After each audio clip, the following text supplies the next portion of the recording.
அனைவருக்கும் வணக்கம். மோகன்குமார், தமிழ்நாடு முன்னேற்றக் கழகத்தினுடைய நிறுவன தலைவர். இந்த அறிக்கையை வெளியிடுறோம்.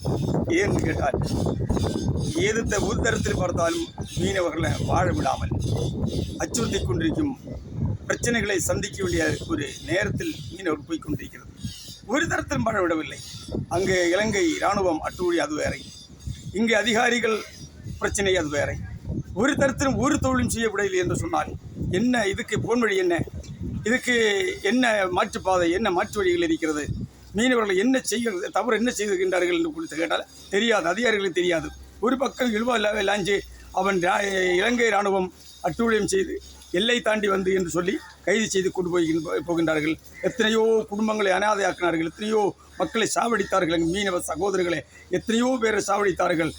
அதுபோல் அந்த விசப்படகுகளை நாசமாக்கினார்கள், வலைகளை நாசமாக்கினார்கள். குடிமக்கள் செய்திட்டும் மத்திய மாநில அரசுகள் கண்மூடித்தனமாய் வேலைக்கு பார்த்து கொண்டிருக்கிறது. இதுக்கு ஒரு முடிவு கட்டும் என்று சொன்னால் தமிழகத்தில் உள்ள அனைத்து மீனவர்களும், ஒரு தொழில் மட்டுமல்ல, அனைத்து மீனவர்களும் ஒன்று சேர வேண்டும். அரசியலுக்கும் மதத்துக்கும் அப்பாற்பட்டு மீனவர் ஒன்று சேர்ந்தால் மட்டுமே இந்த பிரச்சனைக்கு நிரந்தர தீர்வு காண முடியும் என்று தமிழ்நாடு முன்னேற்றக் கழகம் இது கருத்தில் வைத்துக் கொள்கிறது.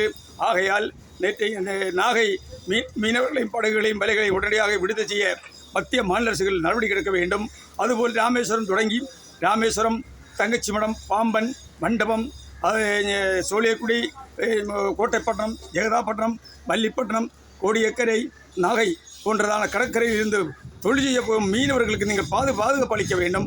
ஒரு மக்கள் இருக்கக்கூடிய எல்லா மீனவர்களும் விடுதலை செய்து உடனடியாகவே மத்திய மாநில அரசுகள் இதில் ஈடுபட வேண்டும். அவர்களை வலைகளையும் என் மீனவ சகோதரிகளையும் விசப்படைகளையும் மீட்டு தர தாழ்மையுடன் கேட்டு பேட்டி முடிக்கிறேன். நன்றி, வணக்கம். மோகன்குமார், தமிழ்நாடு முன்னேற்றக் கழகத்தின் நிறுவன தலைவர்.